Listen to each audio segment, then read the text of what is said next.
gospel, as I said, covers a wide variety of styles, but we're concerned only with the New Book style. And that style developed in this country in the early decades of the 20th century. Now, it has been criticized. Gospel music had its critics when it began to take hold in the early 20th century. Some people didn't like it. I want to read you a quotation from Dr. H.M. Poteet, professor of Latin at Wake Forest College in North Carolina. And he said,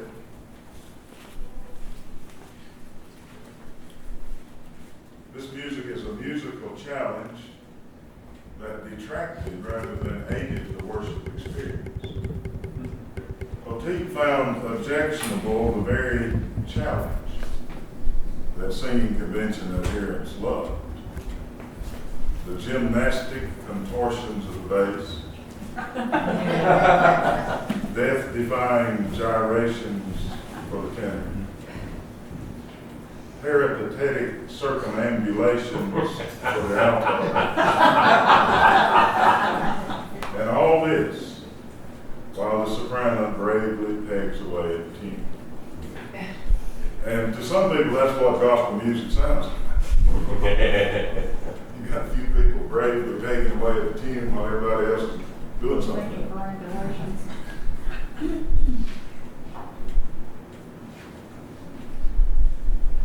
Joseph Funk was born in 1777, died in 1862, and he created a literal musical dynasty in the western regions of Virginia. He was not the only one publishing music in the early 19th century, but he became one of the most powerful. His first publication was in the German language because he was of German extraction. He been an immigrant himself. But he was providing a songbook for German immigrants who were moving into that part of Virginia during those years. And that was 1816. The first English edition of his book appeared in 1832. Genuine Church Music was the name of that book. It was a four-shaped, oblong songbook. And from the 1830s up to the Civil War, Funk and some of his sons taught shape note singing schools throughout the rural areas of central and western Virginia. Now, they made some decisions which have been significant in the development of sacred music and gospel music. They decided in 1851 to put their music in 7 shapes rather than the 4. There had been a fossil law book up until then. But it was his own system of the 7 shapes. In 1859, he launched a periodical called the Southern Musical Advocate and Singer's Friend, which he mailed to people once a month to promote shape note singing in general and his publications in particular. So now the company is publishing songbooks, teaching music with singing school teachers, and promoting the music through a newsletter that he communicated to his patrons. In 1867, the 3-part songs were expanded to 4 and left the melody in the tenor. So the harmonious sacra would be arranged just like a Christian harmony or a sacred harp as far as the way the parts are arranged on the page. I wanted to read you just a bit of a quotation from Mr. Funk.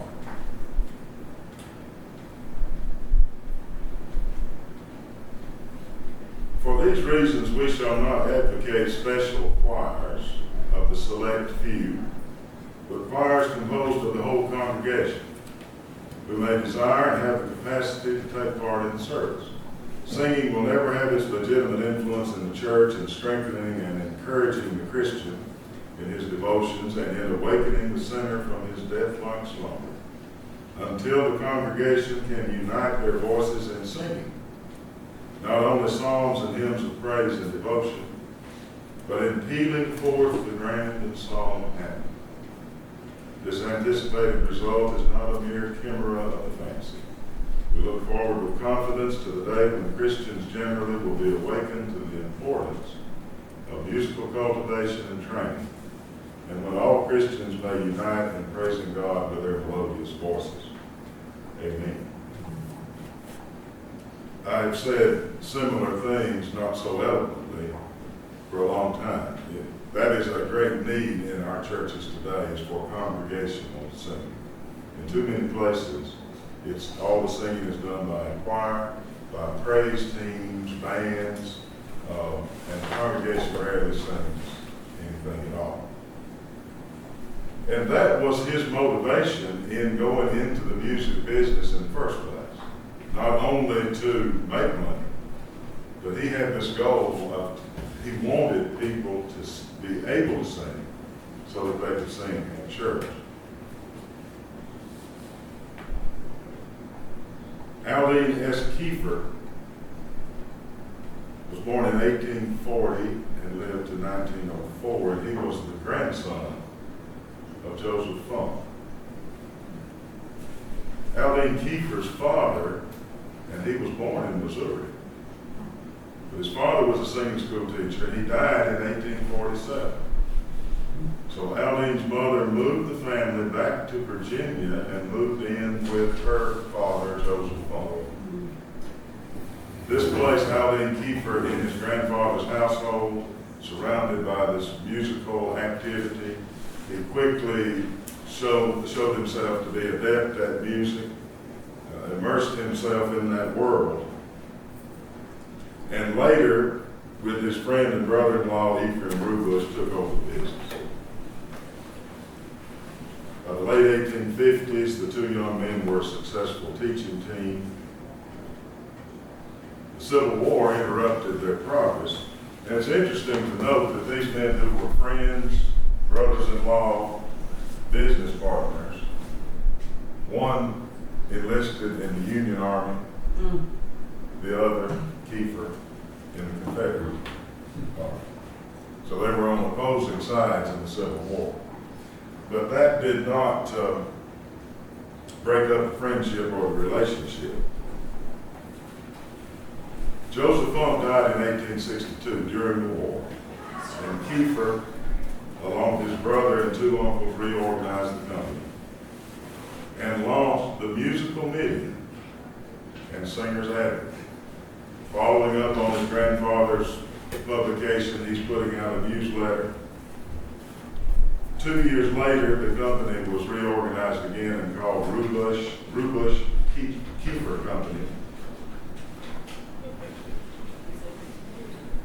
And Aldine Kiefer was possibly the most important figure during these years as far as the development, the preservation of shaped note singing. He preached the gospel of the shaped note.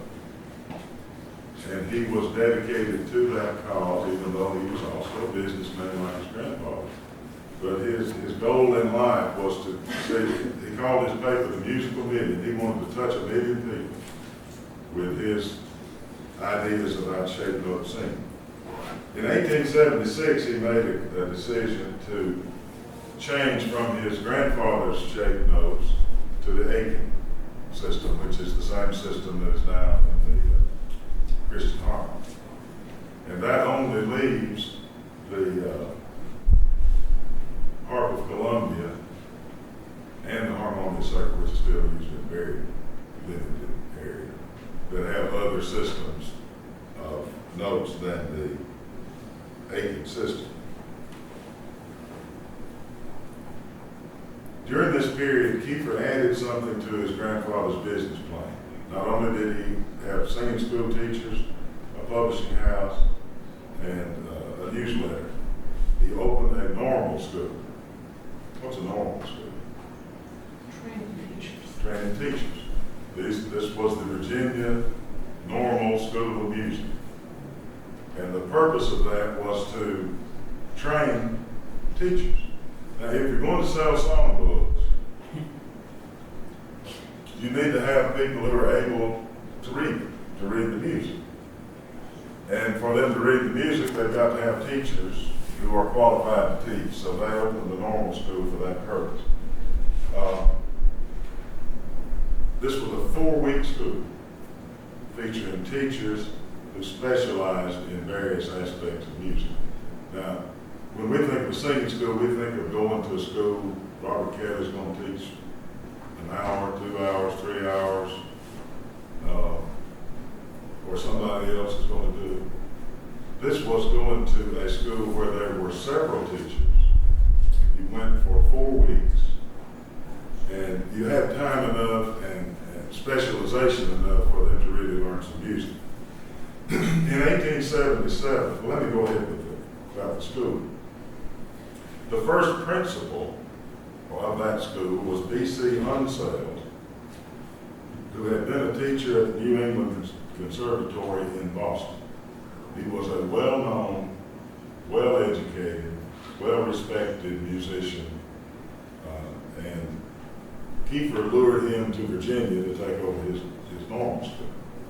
And that gave some credibility in places where he might not have already had it. Now, in 1877, a very significant thing happened. They published the Temple Star, which is an oblong, 7-shaped songbook. That book, as far as, and most of the facts that I'm coming up with are from this book, Close Harmony, A History of Southern Gospel. But he states in there that they sold 500,000 copies of the Temple Star from 1877 to the early 20th century. So 1920 and 1925, they had sold 500,000 books. Now that's more books. I don't know how long it would take the Sacred Heart Publishing Company to sell 500,000 books. Or the Christian Harmony, if they added up the Christian Harmony and the Sacred Heart and all the oblong books put together, it would take a long time to sell 500,000 books. But that's what the Temple Star did in a period of 40 years or so.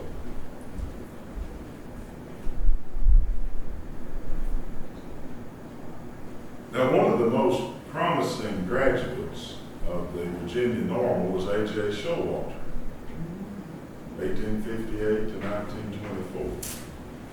He attended the school in 1876, and within 4 years he was on the faculty of the school.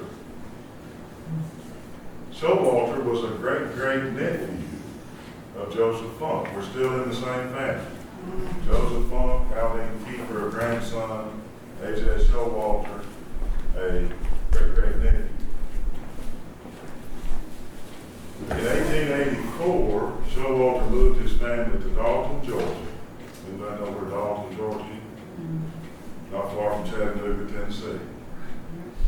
To open a branch office for the Rubush Kiefer Company.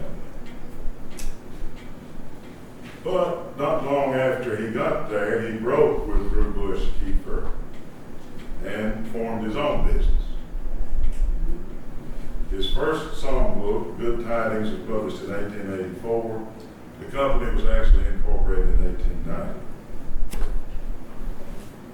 Now, what does he do? He's following the same business model. He's publishing books. He starts a periodical called The Music Teacher.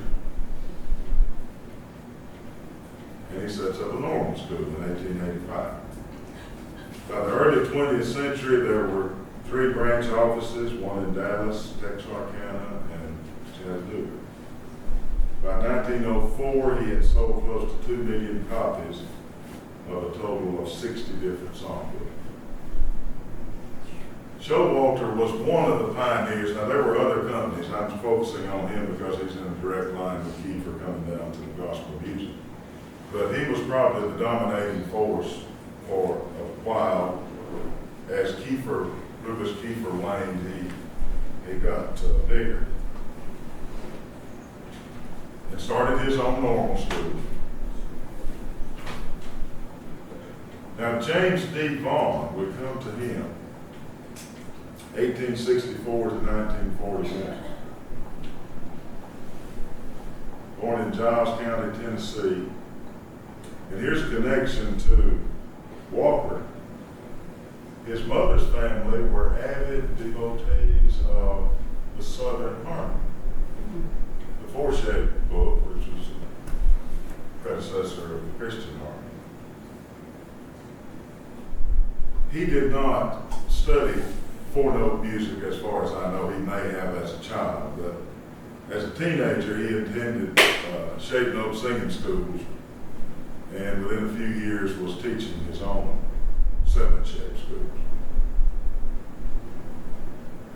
Soon after his marriage in 1890, Vaughn moved to Cisco, Texas, where he came under the influence of E.T. Hildebrand, an associate of Kiefer, and who actually served as principal of the Kiefer School beginning in 1894.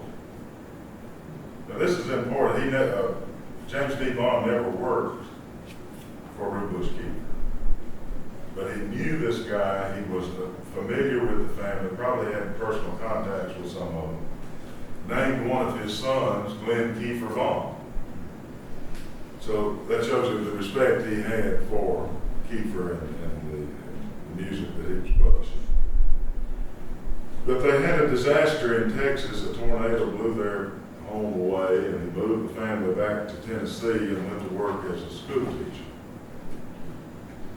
And by 1900, he published his first songbook called Gospel Chimes. In 1902, he moved to Lawrenceburg and was in the music business full time. Over the next 6 years, he produced 5 more books, selling around 60,000 copies annually. Now, as far as I know, Rube Kiefer was never into the little book business. They may have at the very end, but I'm not familiar with it. Showalter was, Vaughn was, and certain other companies that were developing at the same time. But what they were doing was printing a cheap songbook. If you want to look through some of those books, they were selling for, depending on the decade that they came from, the age of the book, anywhere from 30 cents to 60 cents. 60 cents per book, $3 a dozen. And what they wanted to do, you see, they have the school teachers, the music teachers, because they're training them at their own normal schools. They send the teachers out to sell books. And you can't sell people a new songbook every year or every 6 months unless they read music. You know, we could start, and all of us did growing up as children. If we went to church, we knew a whole bunch of songs by the time we were teenagers. And if you start singing in Christian harmony and you go enough, or the Sacred Heart, you go every weekend for several years, you'll know a lot of songs, whether you can read a note of music or not. But when that book changes, when you have a book for 6 months or a year, then you get a new one with mostly new songs. If you don't read music, that book's kind of working. So that was their business model, to teach people to sing so you could sell them books.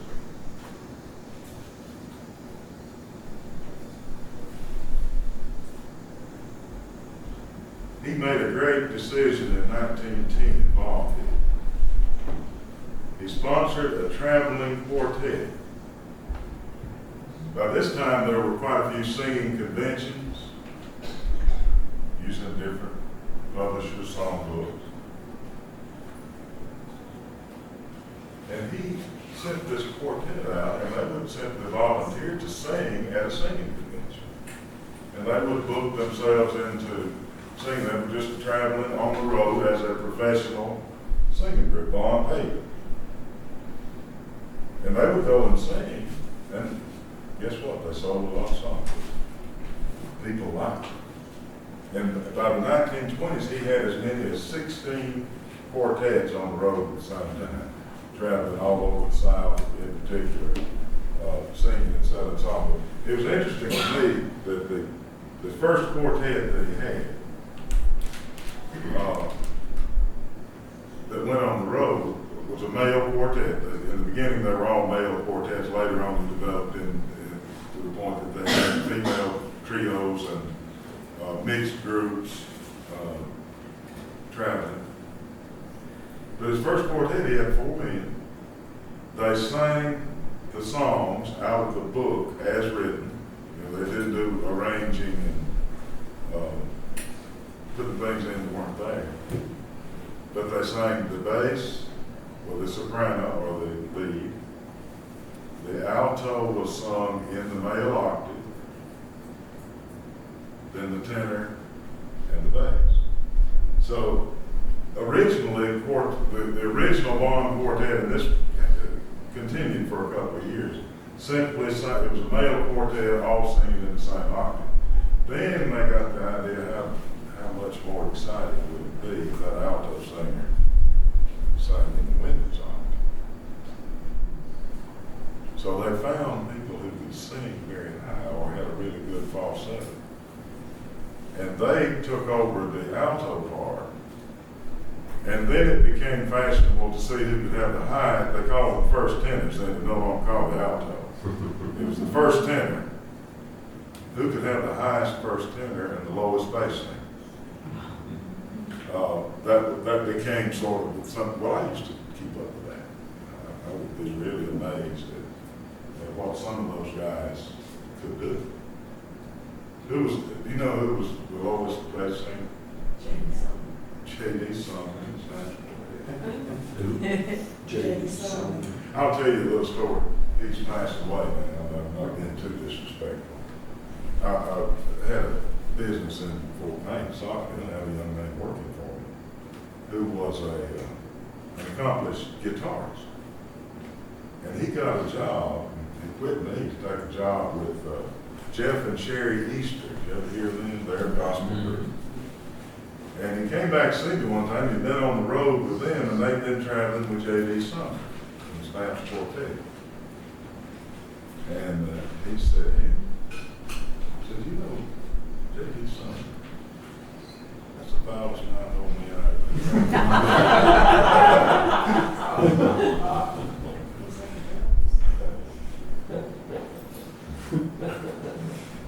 But he could sing low.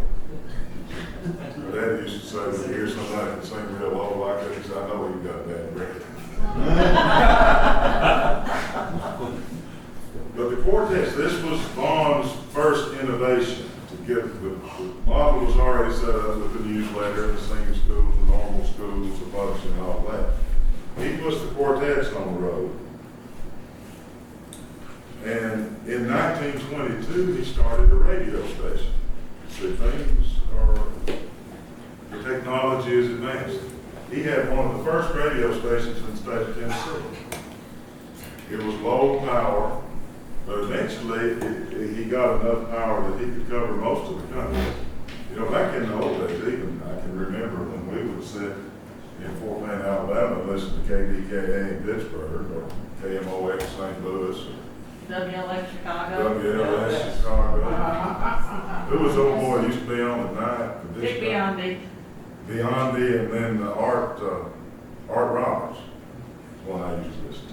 But we would listen to baseball games, basketball games on those faraway radio stations. So he had a radio station in the early days.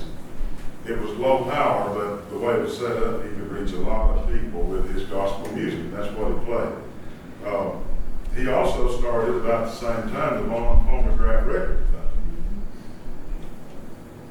Company. And he never made any money to speak of from either one of those.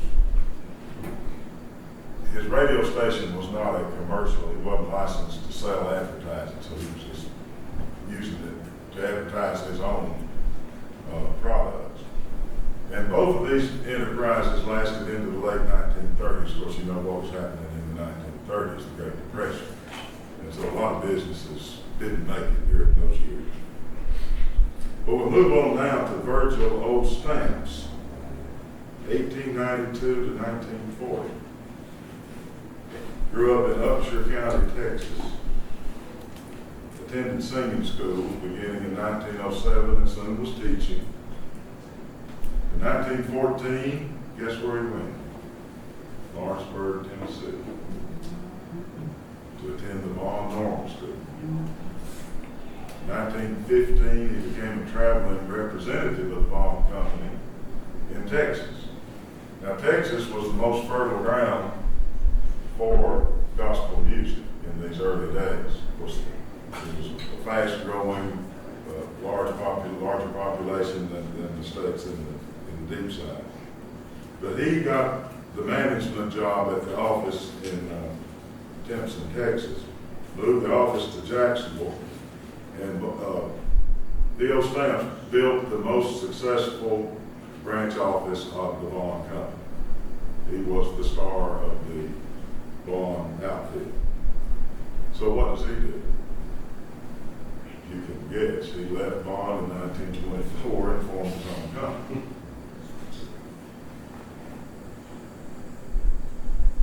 He had some financial difficulties in 1926. I think he may have underestimated the amount of money it took to get started, to weather the storm of getting really into the business.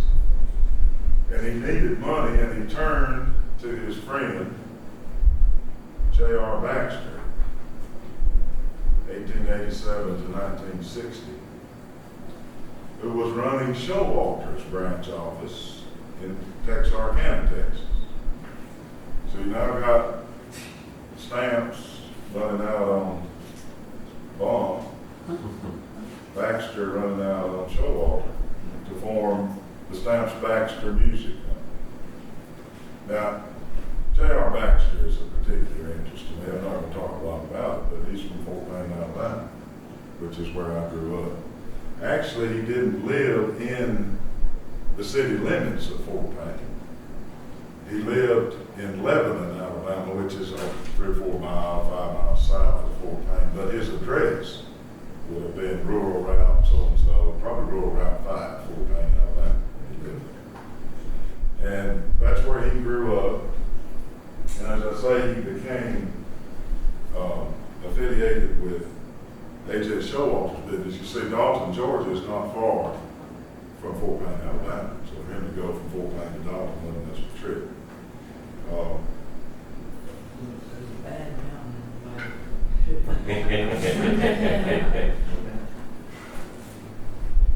So Baxter had enough money to invest in Stamps' business. And by the next year, the two of them together had bought up all the outstanding stock that anybody else had owned in the company. And Stamps operated the home office in Texas, which was moved to Dallas in 1929, while Baxter ran a branch office in Chattanooga. So he didn't have far to move from Dalton to Chattanooga.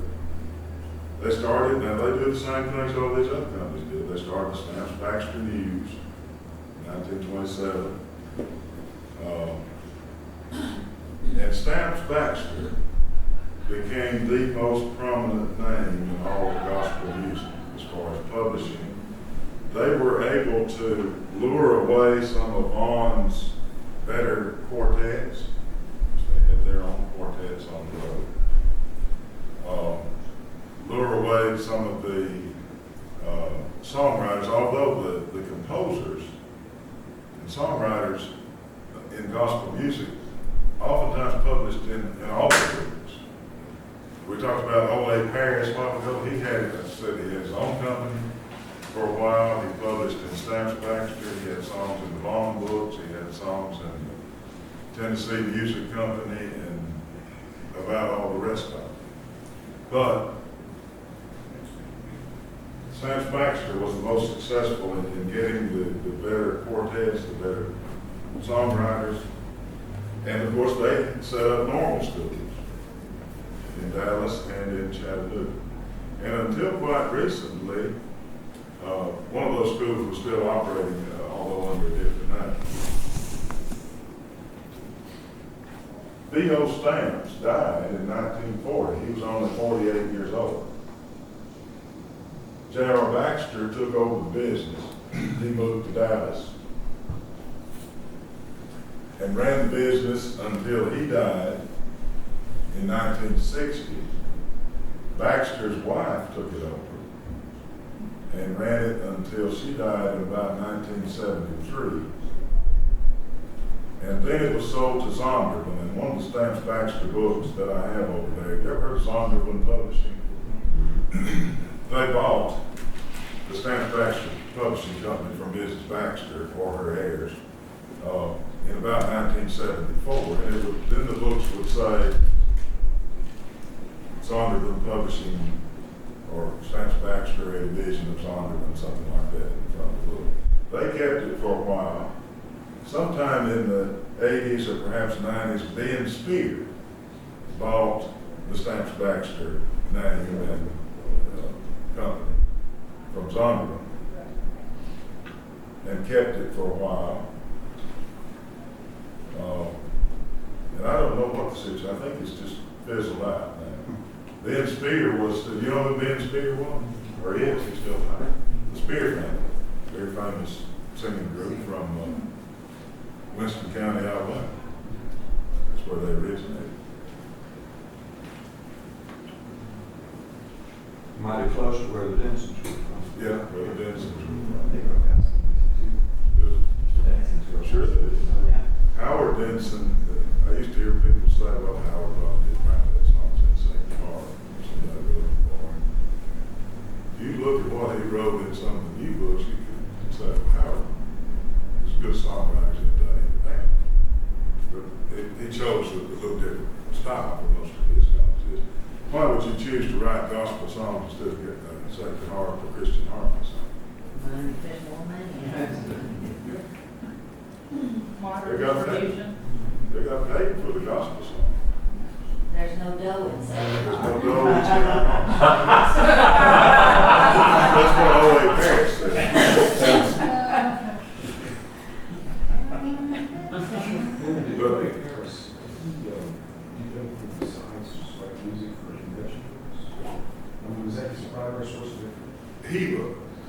He was writing songs all his life, and he was working. He worked for Stamps Baxter for a while, had his own publishing company for a while.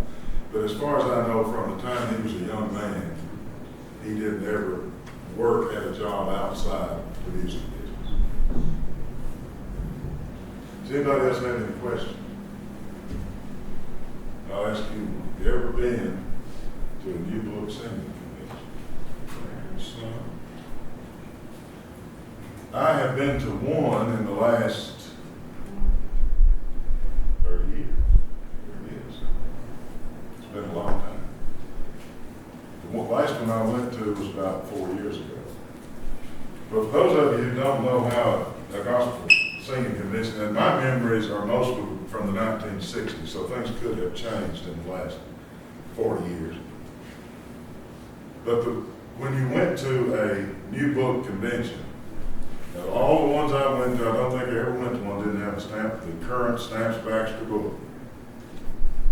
And you would look at it and say, our first book, 1964, or our second book, 1960. They put out one every 6 months with 75% new music in it.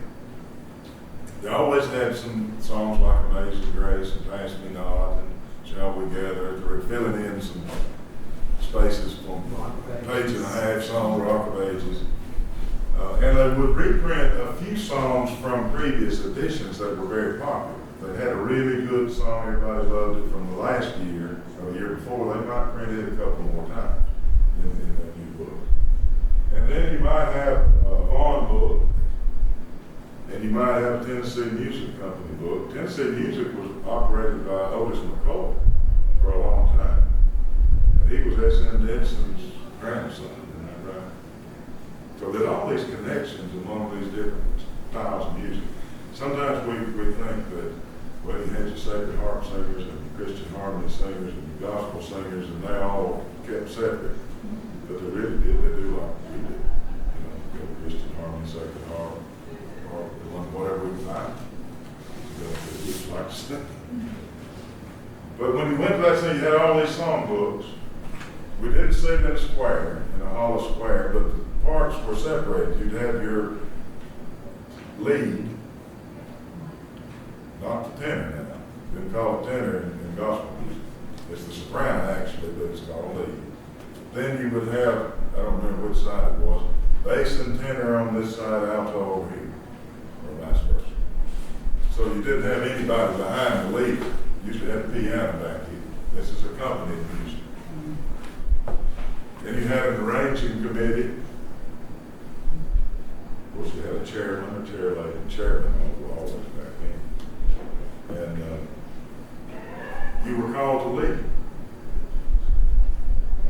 They would call Henry Johnson, Fort Wayne, Alabama, direct the class, followed by Robert Kennedy. They told you what they want you to do. When it's your turn to direct the class. They were pretty serious about the music. I remember Mr. T.L. Gilly, who had songs in youth books for 60 years. They lived to be about 95, lived out in Geraldine, close to where I grew up. And I would go to singings when I was a kid at his church. And he was a very proper country gentleman, sort of fellow, slightly built, but very talented singer. And you would go up and he would not have cards to fill out, but he would be making lists. And he would ask for your name and would say, "Do you direct music?" And if you said yes, he would mark that on his list, and then he would call or have somebody call you to leave. But there are a lot of great characters like that in it. But you also had a choice. You had the choice of which book to sing from when it's your turn to lead. You could pick whatever song you want, as long as it hadn't been used. That's another tradition carried over from our time singing. You got to pick your own pianist. And a lot of these people would have their wives or their daughters or their sons or somebody that they like to play for. So when I got up, I could tell the piano player to stay where she was, or call somebody else. That took up just, but they learned how to do that very quickly. It didn't take up a whole lot of time because everybody was ready if there was going to be a change. And he would sing like we did. Sing all morning, eat lunch, sing something else. But that's the way I remember people. That's a big difference. The two biggest differences between what we do here and what you do at a New Book convention is the piano accompaniment and the fact that you do not sing the shapes. That would be a rarity. Once in a while they might. You would do it at singing school, you would learn to sing a song by singing the shapes. But as far as doing it as a practice at singing, Did you have a special quartet or solo that would sometimes sing No. songs? this was something you usually would have if you didn't have most of the singing conventions didn't have hired paid quartets or trios or anything to come sing. But if there was a local group or somebody come in that were good, they would be asked to sing. But in my day, when I was doing it, they did not take up a significant portion of the time. You didn't put a special group up there and give them 30 minutes. You know, they may sing 2 or 3 songs at the most, because what you were there to do was to sing as class. A little break for a few songs of entertainment was fine. Now, what happened to the singing conventions, they are really, New Book gospel singing is weak. There's more Sacred Heart music in my part of Alabama than there is gospel music. But the quartets, the singing groups, is what really destroyed the convention. People got to really enjoy the entertainment, buying the records, going to the big port. Oh gosh, we used to go to Birmingham, go to Rome, Georgia, go to Chattanooga, big quartet concert. You had the Statesmen there, or the Blackwood Brothers, Florida Boys. My favorite was from right around here, the Blue Ridge Quartet. They were originally from Burlington, North Carolina, and then moved to Spartanburg. That's where they finished up. But people began to be more and more interested in the entertainment part of gospel music and not so much in the participation as singers. What they heard on the radio, they wanted to go see these people in person. Any other questions? We won't sing just a little. In recordings, one of the things that I see is that it looks as though there is an African American tradition of singing. It may just be in a few places, singing some of this stuff more like we sing Sacred Heart, that is to say, unaccompanied. And Well, from the picture, I've seen some pictures sitting in a square. The big one of them here, African American gentlemen that are going to school here, they are no singers. Right. Now, that's a tradition among some of the black people, particularly in Georgia and Alabama, I think.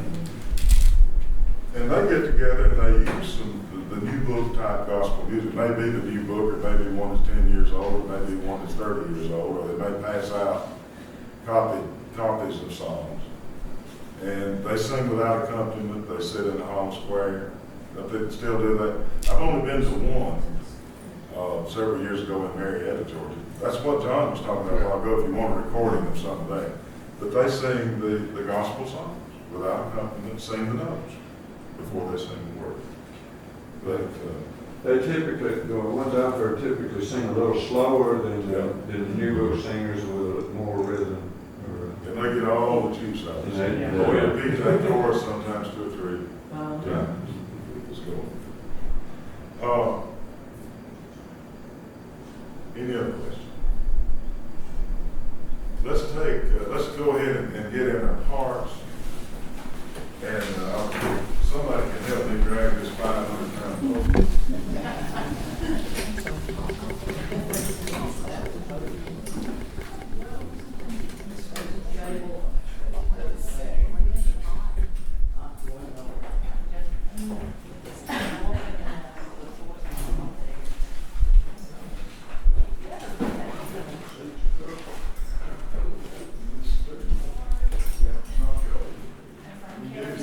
Look at any of these books after we're done with this 3, I'll gather them up. Later.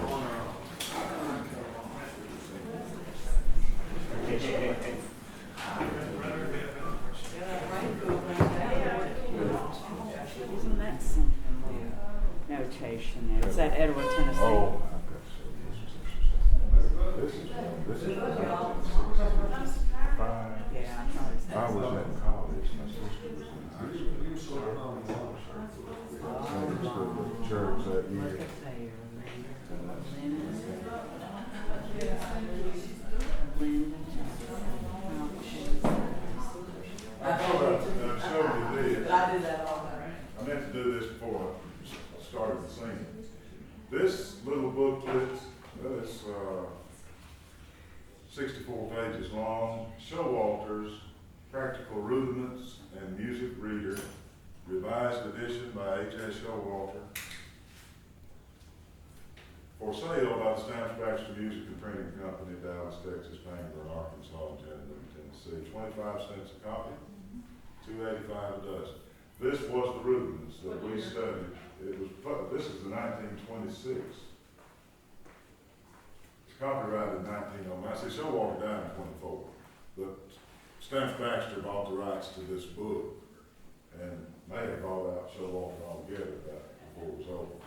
But this is what we say, and it's rudiments, kind of like what you find, except more detailed than you find in here. And this is the round note edition. I didn't mention a while ago that Rubush Kiefer and Showalter at their normal schools taught both round note and shape note music. But they promoted the shape notes as far as what they did. Can you comment at all on the debates between those two? I know I have some books, for example, from the Winstead Publishing Company that say in the front rather militantly, published in shape notes only, do not ask for a round. Suggesting that there was, that the animosity was sometimes a little more on the surface than others.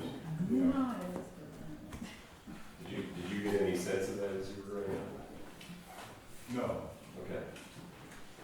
everybody likes it. Everybody likes it now. Okay. In the 70s, Baptist hymnals still had a shade note version. I think that was last year. You could still Very get well it. still You can is. still get them from, I was singing everybody. You could still get a Methodist hymnal in check notes until, I think sometime in the 80s.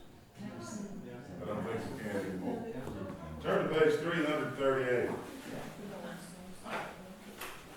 I'm going to lead a song or two, but then I'd like for some of you to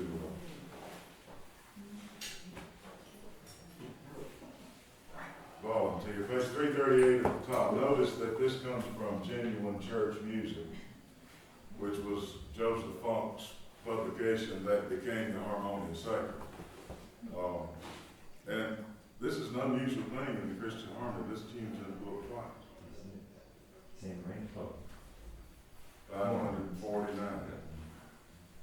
But we're going to sing this because it's got the words which we need to. And this is not the Sacred Harp arrangement, and it's not probably what's in your church book. But Rob, give us a pitch and let's see what we do. Do, so,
Let's sing page 248.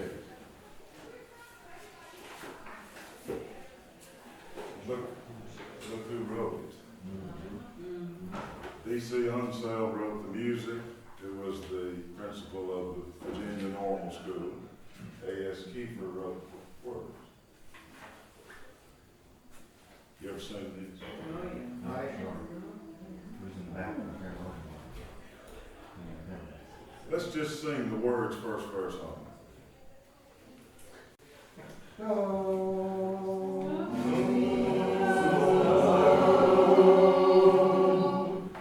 Twilight is sailing over the sea, shadows are falling, dark on the lea, borne on the night winds, voices of yore, come from the far off shore.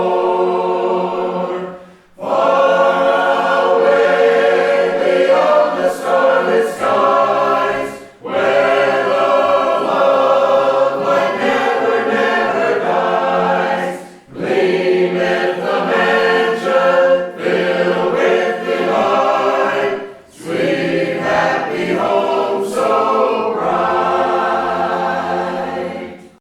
That's not bad. I think we sound very good. Page 274.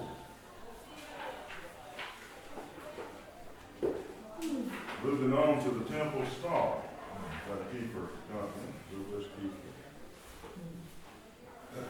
John Plunkett and I, for two, have been wondering about who Wyatt Minshaw was. And I still don't know. But I know that his songs are prominent in the Temple Star. And that is where Mother Tell Me of the Angel originated. Where else do you find this song? Besides J.L. White, book has this song in a 4-note setting. But it originated in the Temple Star. Let's sing. Notes. Do, mi, so, do, mi,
43.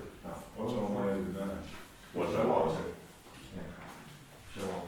Yeah, we'll sing that tonight, I would guess, if we're not going to use what is that, 140? 143. This is the only arrangement in the book by J.R. Baxter. Thought we had to sing. Who wants to lead this? Nancy? No, okay, so. Oh, Song me down.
Yeah.